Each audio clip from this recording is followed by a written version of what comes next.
Season 3 of The Fairer Sense is sponsored by FreshBooks, the cloud accounting software for freelancers that's the easiest possible way to send invoices and stay on top of your accounting. Stay tuned for info on how you can get a free 30-day trial while supporting the show. Welcome to The Fairer Sense. With me, Tanya. And me, Kara.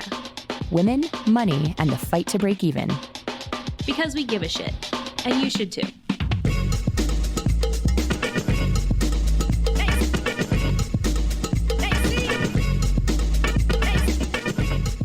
This week, a special live episode. I'm really jazzed about this week because it is live. We recorded together in person for the first time ever, a historical moment.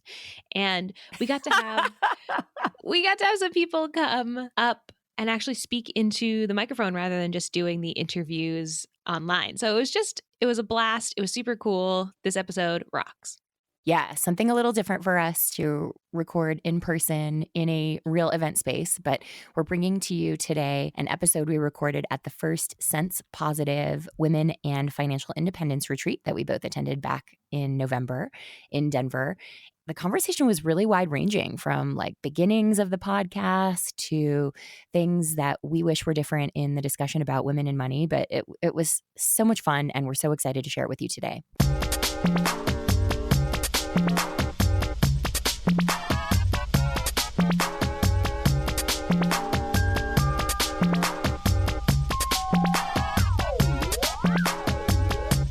Hey, Tanya.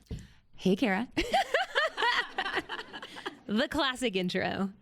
Though I will say, it's really interesting to be doing this in front of so many people and with you. We've never recorded together before. True story. Also, normally I'm not wearing a bra, so this is very unusual. Just everywhere. Yeah, normally I'm not wearing pants either. We are clothing optional as a podcast. I kind of want to say like, welcome to Sense Positive, but since it's your thing, do you want to welcome me? It's not my thing. Yeah, welcome to Sense Positive. We thought we would start out actually sharing a fun fact, which is the name of this event came from actually the name that I wanted to give the podcast.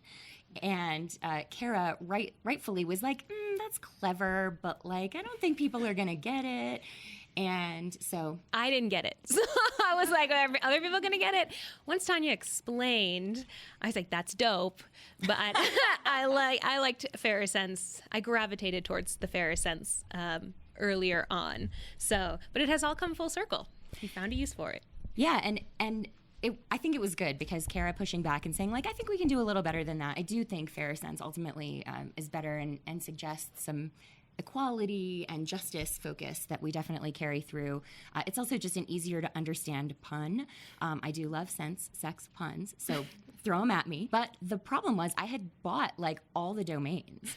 So I own sensepositive.com, .org, .life. I had bought them all. So when it was clear that women were interested in doing an event, I was like, great. A use for the domains. I have the perfect name. Oh, so yeah, so that's why we're sitting here with name tags on that say Sense Positive. Fun facts, fun stories, behind the scenes, all of those things. So something that I really wanted to talk about today on the podcast. Does everyone here know about the podcast? Okay. Okay. So obviously on the show, we cover a lot of ground. I mean, the show's purpose is just really women and money and the fight to break even, our fabulous tagline. Catchphrase. Malaphor. That's called a malaphor, where you mix up two well-known idioms together like that. And so here we are in a room full of women seeking financial independence or already having retired in some capacity. And what I really wanted to talk about was feminism and FI and what not only how the space is now, where we want it to go, which we've all talked about here a little bit, and the stories that we seek to tell on the podcast. Mm-hmm. So get ready to dive into that with us. I have notes. She's got like 2 pages of notes. Let me look. So first things first, why is women talking about money important? Why is it important to you, Tanya? Oh my gosh, where to begin? Women talking about money is important because everyone needs to be talking about money. I think regardless of gender, not enough people do. And I think a lot of that comes from the fact that most of us have some kind of shame around money. We either have scarcity mindset around it, or we feel like we have made bad decisions. And especially in the US, where there's so much baggage around things like I won't use the word hatred, but our strong feelings and judgment toward the poor. There is so much judgment in the world about money that I think it's hard to have a conversation. It's also one of those things where, because America is the land of the American dream and opportunity and all that stuff, it feels like only success stories are allowed, but like not too much success, because that's braggy. And so something like financial independence, which is both trying to break the money taboo and talk about a pretty ambitious financial goal, that just feels like so big and out of bounds for most people. And then I think you multiply that times 100 for women who are not thought of as people who can talk high finance or investing and are supposed to only clip coupons and talk about saving 30 cents. Yeah, I also think for me, women talking about money is such a feminist and womanist and, to a certain extent, revolutionary thing. Because when you think about it, it wasn't until 1974 women could open their own credit cards in their own name without the approval of their husband or father. And that was not so long ago. I think we have some people in this room born in the 70s. You know, I mean, it's shout out. That blows my mind. And a stat that I believe I've shared on here before, but that also appalls me and I need to share again, is that your husband could take out a second mortgage in your name and not need to tell you legally until 1981, which is bonkers. It's so bonkers. So I think women informing themselves about money, talking about money, normalizing it for themselves and in their own lives and circles, and then larger if they're blogging about it or podcasting about it, is a revolutionary thing. We are reclaiming power that has been denied to us for a very long time. And to tie that into financial independence, we're saying, I'm going to sever myself in some ways from these systems that have always been fraught for women, I will say, which is amazing. It's, you know, people use the word empowering a lot, and I like to say, sure, I'm here to empower women, but I'm also here to educate women, and I'm also here to see women engage and enact. It's not enough to be inspired. It's not enough to feel good. It's, what are you leaving here with that you can take action on? What are you leaving here with that will help you change your life and help change other people's lives? Again, whether that's your family or your blog readers. So for me, women talking about money is just inherently feminist. It's like so weird to like watch you talk while you're talking. Normally at home, I've got like big headphones on. I've got this like giant foam thing behind my like boom mic, and it's like a very different experience. I'm wearing a onesie sometimes. I totally agree with that. And I know that everyone who says the word empower and talks about empowering women means it in a positive way, or at least I hope most people do.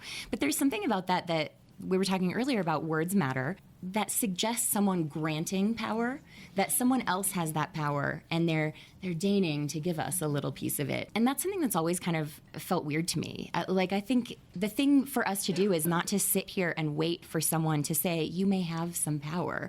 It's to seize that power. Take that power. Conquer that country, you know? Yeah, and I think women-centered spaces are very important as well. I think it's important for women to take up space, literally, figuratively. With my company, Bravely, we host financial literacy events for women. So I am in buildings with other women taking up space. And men are always welcome at Bravely events, but they don't often come. Which is fine. I mean, you can come, you can not come. But I think it's so important to stake your claim, you know? Mm-hmm. And so here in this room full of women of a variety of backgrounds and locations and all sorts of, just background in every sense of the word, is an amazing space to be. Mm-hmm. Yeah. Yeah. On to the next point. Co-signed. And I think, too, taking up literal space is good, but whether you take up space wherever you can. You know, like obviously we have the podcast, we each have websites, but you can take up space wherever. And whether that's at the dinner table and you're just going to say, like, I'm going to assert what I feel in this conversation, or you are taking up space on the internet or wherever, take up space. I just want to say that. So we shared a little bit about Sense Positive and the Fair Sense, a little bit of our background, but I think we should let people in on why we share some stories and what kind of the purpose and the mission behind the podcast is. Do you want me to start? Yeah, no, I mean, I think we've shared a little bit about the origin story before of the podcast. The biggest thing is we just saw that there is a lot of content out there that's education, that's personal finance advice. There's a ton of encouragement for women, not necessarily in the FI space, but as you all probably know, we're not also an FI podcast. Obviously, we talk about it because it's something that I've done and Kara's pursuing, but we felt like we don't need to add to the voices of people saying, like, you can do it. And especially, like, we like to make fun of you go girl, because, like, that's cool. But we have data that says, for example, you know, for so long, the narrative has been that women get paid less because we don't ask for it. And there's now new data that says, actually, we ask for it exactly as often, but we're less likely to get it. So the problem isn't that we aren't going girl. The problem is that the system is broken and that we have to change the system. Kara and I tend to agree much of the time, not 100% of the time, on a lot of that stuff that's broken in the system. But we really wanted to take that on because we just felt like that wasn't being addressed. And I think that affects women seeking FI. It affects all women. But we like to talk often about some of the women whose stories are never going to show up on podcasts. You know, people who are earning below the poverty line, which if you earn minimum wage, you're very likely to do, particularly if you're single. We just felt like there were so many stories there that were untapped. And I think to Kara's credit, Kara was also really focused on pushing to be as diverse as possible and to look beyond our own circles. Because certainly we both know a lot of women who can bring interesting stories, but that's going to be a little bit of echo chamber and a little bit of bubble. And I think it's been good that we've been able to get out of that, not all the time, but much of the time. Yeah, absolutely. And I think it's so hard to challenge yourself. Whether you are starting a new type of eating routine, whether you're starting a new exercise routine, whether you're trying to get more sleep, it's so hard to challenge where we are in the world. And so it's very easy. Oh, I want to start a podcast. I want to start a blog. I'll interview my friends. But to Tanya's point, it gets very echo chambery. And there are so many stories in the world. And there are so many of us who we may be walking along the same path at certain points, and then the road forks and we go right and left. And then maybe we meet up again. But what happens on your individual fork is fascinating. And I want to hear about that. So I also think there are 7.5 billion people in the world. And we're all having this same human experience, but at the same time, we're all having individual experiences, which is like mind-blowing. And so I want to hear from people who don't live in Austin, Texas, who don't live in Tahoe, who are not bloggers, who are not money-focused necessarily, but money affects their lives. And there are some dominant narratives that I am very interested in exploring, but from a different lens. And we totally agree on that. And I think we've done a good job of that thus far. And it is certainly something we're going to continue exploring in our 27 seasons ahead of us. Only 25 more. I know. You know, honestly, I think about that sometimes. I'm like, why did we limit ourselves? Why did we say we would crush the patriarchy by season 27? Like, what if I want to do season 29? I love a good side hustle. They're how I paid off my student loans, and they'll always have a place in my heart. One of the cutest side hustles is dog walking, or dog sitting, or dog cuddling, or anything to do with dogs, really. Rover is the largest network of 5-star pet sitters and dog walkers in North America, and it's a great side hustle. If you want to make cash to pay off your debt or to pad your savings, visit rover.com/cents and click Become a Sitter. Enter the fairer cents in the How Did You Hear About Us box so they know you're a listener. Sitters with Rover set their own rates, hours, and the services they offer. Not into dog walking? That's cool. You can get into some doggy daycare action. Rover side hustlers use the app to get paid, communicate with pet owners, and are covered by the Rover Guarantee, which provides coverage in case some scenarios go a little sideways. Visit rover.com/cents and click Become a Sitter, then enter your name, zip code, email, and password, and click Get Started if you're ready for an adorable side hustle. That's rover.com/CENTS.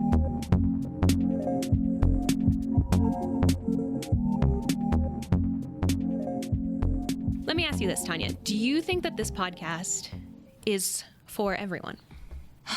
What a question I am unprepared to answer. Exactly. You know what's been interesting is there have been a couple of media interviews I've done recently where they have asked me, like, can anyone retire early? And I think they're expecting me to go like, yeah. And I always go, no. And I think that's a really discouraging message. But the flip side of saying, like, anyone can do anything is the shame of saying if you haven't done it, you must not have tried hard enough, or you must not want it badly enough. I do feel like it's a hard thing to walk that line of being encouraging, but also not accidentally shaming. And that's something that I do think about a fair bit, because obviously individual choices play so much of a role in our financial lives, in our lives generally. But there are also so many things beyond our control. And you take two different people with different life circumstances, they put in the same amount of effort, they're going to probably most likely get different results. And I don't want to lie to people about that. I do struggle because I also don't want to tell people like, you're not welcome here, or tell them that you can't do it. It's just that I want to acknowledge that there are more hurdles for some. Yes, what an excellently nuanced answer. I love that.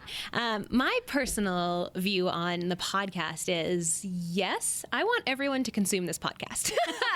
We work really hard on it, and I think we're hilarious and beautiful, so please listen to us. But I also think the stories that we are highlighting on the podcast are not everyone's stories, and they're not necessarily the common stories, to go back to what I was saying earlier. So you may listen to the podcast and not always recognize yourself. And to go back to what I was saying, like, it's difficult to challenge ourselves. I think that's a good thing, to be consuming content and living our lives in ways that allow us to have our minds blown, or to learn, or to not necessarily reinforce what we already know, but to say, oh, this is a new take on this issue. While I want everyone to be listening, I also want people to know that there may be times that you are not it's not a mirror. You're not necessarily going to be reflected. And that has been my experience with it. Like, we've had so many guests on where I'm, oh my gosh, I have never considered that before. Or that is 100% not my experience. I can't believe you're living I can't believe you're living life that way. But I can't, it's so interesting that you are living a life that is so different from my life. Mm-hmm. One of the things that really struck me this morning when we all started gathering here was that several people were sort of saying things, and we heard some of this yesterday during Blogger Day, that, oh, well, my situation's complicated, when we were doing the speed dating, or, I know everybody else has this simple financial plan, but my spreadsheet's got all these extra factors. And I thought, there's so much in the narrative for finances generally, like follow this simple formula, 10 steps, save $1,000, pay off your high interest debt snowball that shit. Sorry, I couldn't keep it clean the whole time. I tried. But there are all these, everything that we read and we consume tends to be so reductive and make it sound so simple. And I think there's so much in the financial independence and early retirement community that does that too, of save 25 times your annual expenses and you're set for life and you're good. I don't actually believe that. But also I think most of us here know that life is much more messy and complicated than that. By not talking about that, we're doing everyone a huge disservice, and we're teaching people to walk around with shame of oh God, my situation's so much more complicated. I must be doing something wrong, or I must not know the secret. Look at all these people able to do it in a simple way. That's not life. That's not reality. And so I think talking about the messiness of life and money is just more true. Yes, and I think ultimately more inclusive, because when you see someone doing something so picture perfect, or it's like let's be real. I have a very complicated relationship with travel bloggers. Okay, I've talked about it before. I spend a lot of time on Instagram looking at beautiful people in beautiful locations, and I love it. And in some ways, I get a lot of joy from that. And in some ways, I'm like, I don't look like that. I am not on a beach like that. But it's only one tiny portion of the story. And so when someone says, maybe this travel blogger has posted on their feed, this beautiful woman in a beautiful bikini on a beautiful beach. But then in her stories, she's like, oh my gosh, I got stuck at the airport. I had to spend 6 hours at the airport and then I'm like, now I see the behind the scenes, the messiness of that, whatever it is. And I think the more we can do that with our money, the more we include people in this space. And money is happening to everyone all the time. It's something I say a lot. The FI space almost inherently can't be exclusive because it's a money space, and people are using money. I haven't thought this through quite so eloquently, but it's not as eloquent as I normally am. But then when we get stuck in this one narrative of, well, this is how you do it, or these are the 7 steps you follow, and then you retire at 32, people who are already 33 feel excluded. People who missed step 1 but are somehow on step 4 are like, wait a second, did I do this wrong? So I just think all of these notions, so many things, she said as she tugged her hair, just need to become more open and more welcoming spaces. I can't tell you how many notes or comments I've gotten over the years at this point of someone saying, well, I'm not really early retirement because I'm only going to retire at 55. And thus, I'm not really part of this community, but let me apologize in advance for asking you this question.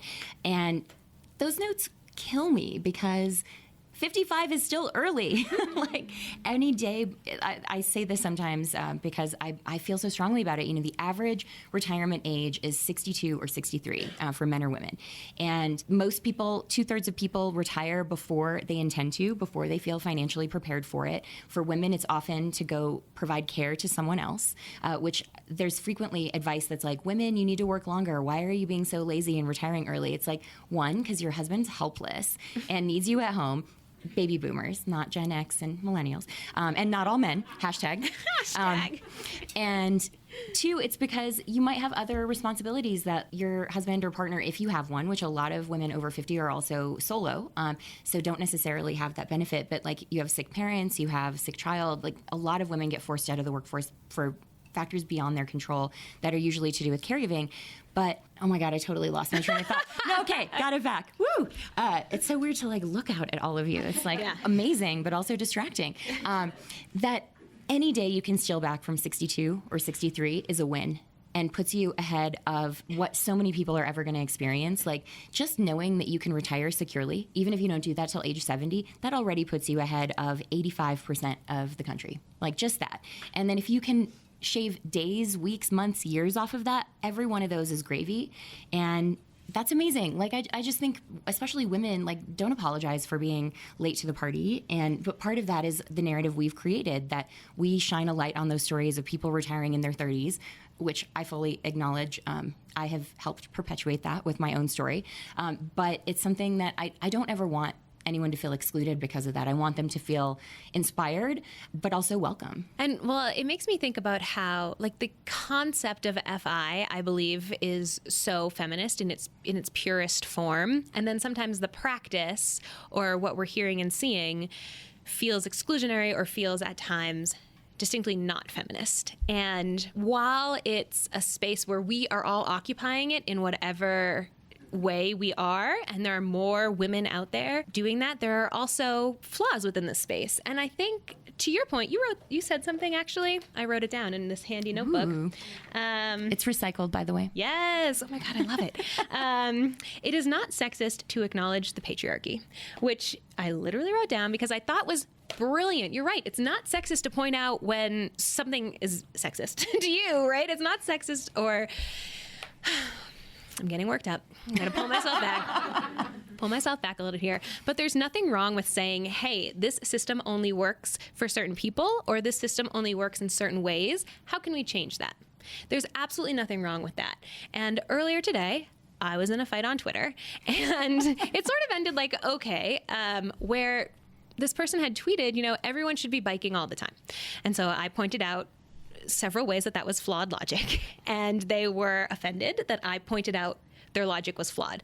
And they were like, why are you attacking me? And I was like, why are you seeing me pointing out inaccuracies in your statement as an attack? This is not an attack. It's just saying, hey, when you say this, you've excluded A, B, C, D, E, F, G people. Why don't you not do that? Like, why don't you not do that? Like, just don't. Yeah, just don't.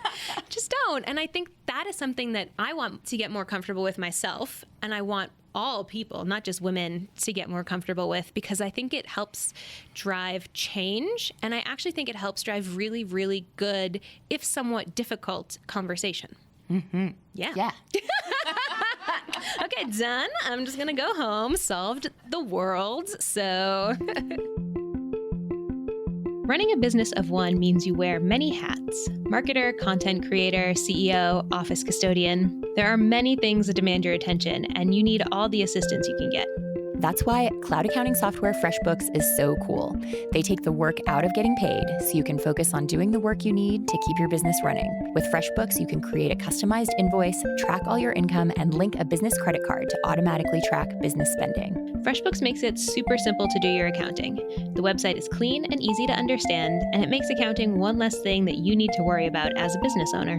Most accounting services come with lots of bells and whistles that you don't need as a freelancer, and FreshBooks cuts all of that out to make it as easy to use as possible. We've both used it and can attest to it being the easiest possible way to do your accounting, and maybe the prettiest.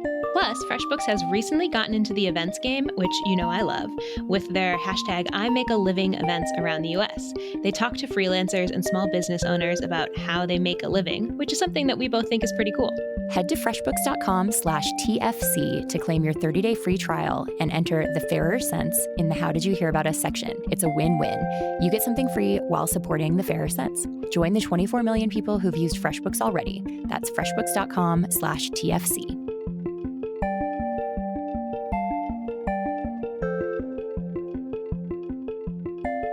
We'd love to take a couple of questions if anyone wants to ask any. Yeah. Do you want to come up and be on the mic, Ms. Podcaster? Sure. She warmed it up for you. Yeah. My question goes back to our conversation a little bit about guilt, because I think that it's important for us to consider where and why women derive their value. And I think a lot of women derive their value from what they can offer, because they're taught to look for it in ways outside of themselves.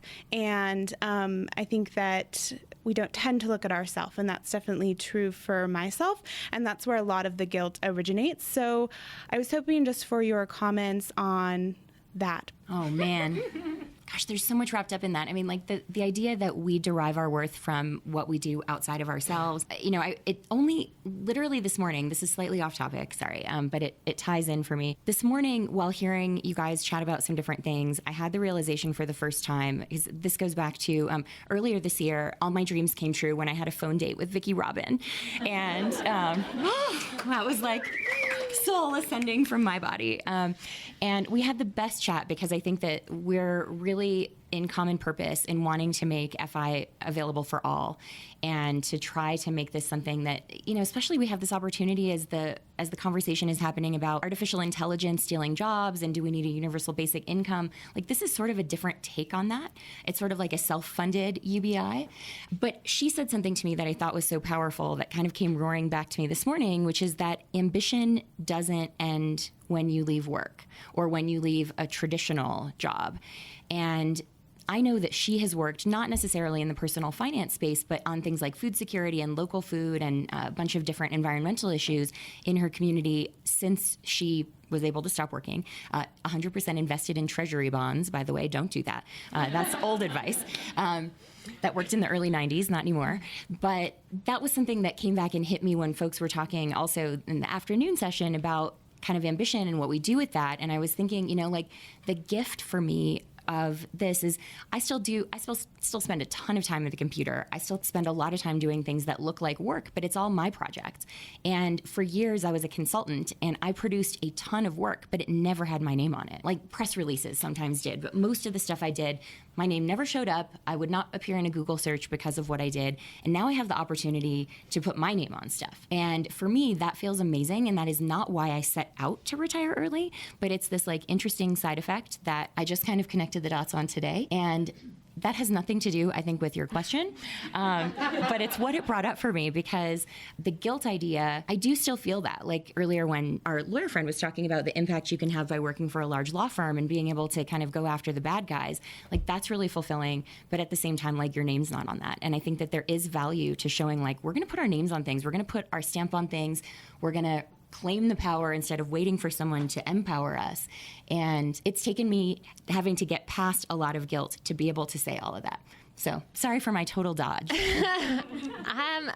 I'm going to answer it a little more directly. Thank you.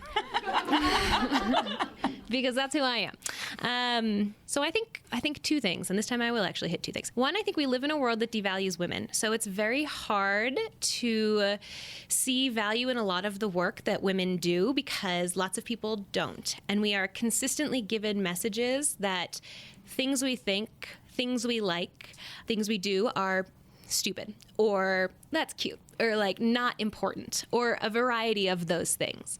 We also do get the rah-rah sisterhood stuff that is great, but it's hard sometimes when you think you've done something and then you don't get any positive feedback on that, so you begin to question, is this actually valuable? Does this actually matter? Oh, maybe not. I also think, like I said earlier today, women do a lot of unpaid, unacknowledged labor, whether it's physical or emotional. And I think you should start saying to yourself, if need be, to start more privately, or to people in your life, like, I did that and it was awesome. Like, I say that to T-Bone all the time. Like, I'm like, you know what I did today? Sometimes it relates to him, sometimes it doesn't. But I'm like, I landed a client today, or I got asked to speak at an event today, or I swept and washed the floors today. You know, like, whatever it is. I feel really strongly that, and something I started doing semi-recently, just in the past maybe year or two, but asserting your value on the things you're doing, I think will help show other people your value. We have time for one more. Yeah. More of a question about Sense Positive and the dynamic of being a group of females. I was noticing as we started Sense Positive, we started out making a list of agreements. And a lot of these agreements are things about respect for each other and kind of more softer qualities that we think of as more feminine. And as we were doing this, I was thinking, if there were men here, would they be rolling their eyes at this? And then I was wondering, do you think that it's necessarily, I don't know, do you think it's a strength that we are able to kind of talk about these things that are softer and more feminine in this group? Or should we be kind of trying to be on the same playing field as what we would consider men to do? Oh my God, I love this question so much. Thank you. Great one. Yeah. I'm like throwing my cup everywhere over here. I don't think being more feminine is a weakness. I think that society tells us it's a weakness. That doesn't make it a weakness. Also, you know, if we broke down a lot of the socialization that happens, maybe women in 100 years will be very different from us. We don't know. We're a product of our times and our culture and all of the forces around us. But I don't think that women getting equal means we have to behave like men. One of the first guys we had on the show was in the privilege episode in season 1, my former colleague Oliver, who is to me like a very woke white dude. But he said, you know, the answer to getting like acknowledging privilege and getting to an equal world is not encouraging girls and women to be assholes. It's to get guys to stop being assholes. And I agree with that. So I think, wouldn't it be amazing if we could get men to agree with some of these things? I don't think we should be trying to apologize for who we are. Yeah. Okay. Yeah, I don't think we need to be more like men. I think men need to be more like us. Really and truly, like, women are, again, socialized to be the caregivers. We're socialized to do the emotional labor, and that makes us good listeners, and that makes us good friends and good partners. And I have so many friends, so many male friends. I have so many straight white male friends. So like, who don't talk about emotions with their dude friends. And I talk about emotions all the time. I think it makes me a better writer. I think it makes me a better human. I think it makes me better with money because I'm aware of my emotional spending sometimes and I can rein it in, right? There's nothing wrong with emotions and talking about it. And people who belittle that or devalue that are assholes. I do not think this would have happened at a male-run conference, this list of agreements. Mm-hmm. The statistics on women talking, when we are in mixed-gendered rooms, men think we are talking 50% of the time when we're talking 30% of the time. So that ties into, again, how we are perceived in the world, how we are valued in the world, and these roles. So I think I've talked to a few people here who have children, and they have shared with me some amazing ways they are raising their children, and they are raising them to be amazing feminists. And I love it. It's so good. We want to see the PowerPoint. I did see it. I asked her to email it to me. We will share that story in just a hot second. But so you have the power to engage with the men in your life and to say, whether it's romantic partners, whether it's friends, whether it's bosses or coworkers, you know, context matters a lot. But to say like, hey, boo, I need you to do some emotional labor here. Hey, boo, I need you to X, Y, and Z. Or in a more professional context, maybe don't use the word boo. But, instead of going down to their level, come up to my level, bro. Mm-hmm. The 50-50 thing about gender mix, or if this was an event that was inclusive of everyone, the funny thing is when I first started tweeting, because Twitter is where a lot of the personal finance blogger community tends to congregate. When I first started floating this idea, the number of guys who jumped in and went, wait a minute, but the last Chautauqua had 50% women, and I don't know, a third of the speakers were women, so that makes it gender neutral. They don't understand. And on some level, it's not necessarily their fault. It doesn't mean they can't change and that they don't owe it to all of us to change, and to themselves, frankly. We had a wonderful, very swear-filled episode on toxic masculinity that talked about how toxic masculinity also hurts men, which is true. But it is kind of that idea that just because you're 50-50 or you're inclusive in some way that makes it gender neutral. And that's just not true. I will fight anyone who says that we don't need this space. And do you guys agree? This has been so valuable and so different, right? Yeah. Yes. Yeah.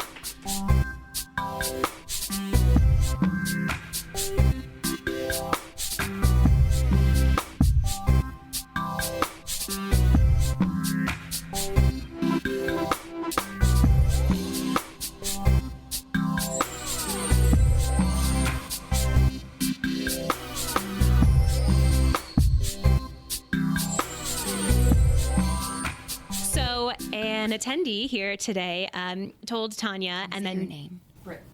Is that okay? Oh yeah. I was like Britt. And her address is. Okay, so Britt told Tanya and myself that she has a son who had to do a presentation on. He had to choose. You know what? Do you want to tell the story? Okay.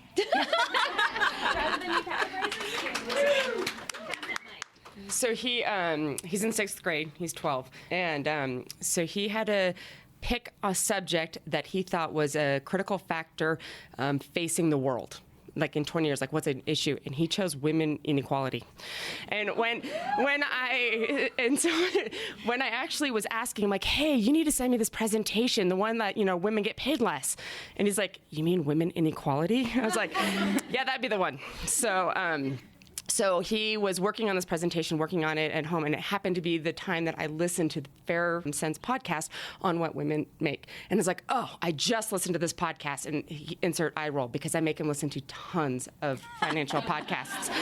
And so he got so excited, he listened to it. So he literally sat with my phone and would play it, type it, rewind it, verify, and it took him probably an hour to get that slide in it. And then, so I got very excited and wanted to share. But yes, and he did a great presentation and had to present it to the class. So Fair Sense was presented to the 6th grade class at,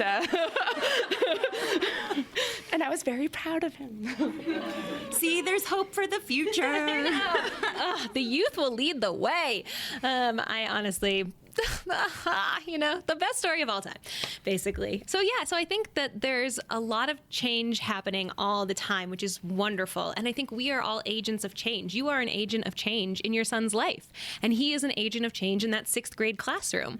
So choose your change, I guess. What do you want to see changed? We don't all have to be fighting the exact same battle, but we are all out here collectively fighting battles. Amen. Co-signed. I totally agree. Yeah, I know. Oh my God. Okay, well, I guess that's all we have time for today. It is all we have time for, but this has been such a great experience. Yay!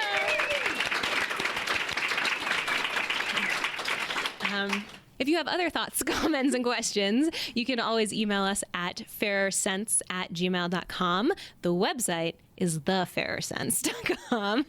And you can always tweet at us. Kara loves the Twitters. That's @fairsense. And we want to implore and ask kindly that everyone, if you're enjoying the show, if you find us amusing and beautiful the way we are, to review us on iTunes. It's super easy. You can just leave a star review. You don't have to write anything. Though if you do write a review, you'll probably make my heart melt, and I will definitely tweet about it. So if you want to be Twitter famous, we have like 1,100 followers. I'm just saying. But also, I like retweet it sometimes, so. Oh my God. So that's like over 10,000.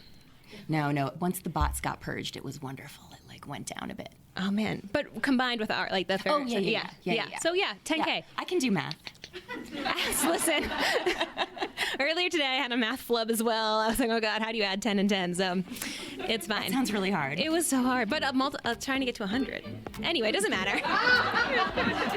Hashtag women, am I right? Anyway, so until next time, stay back. Amazing.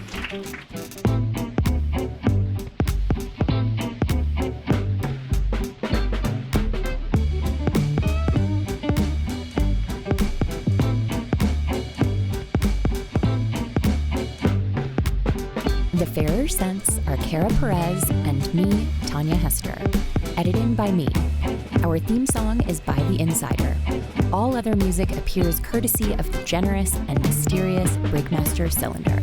If you need music to license for your podcast or other project, check them out at breakmastercylinder.bandcamp.com. You can always find me at ournextlife.com and Kara at bravelygo.co.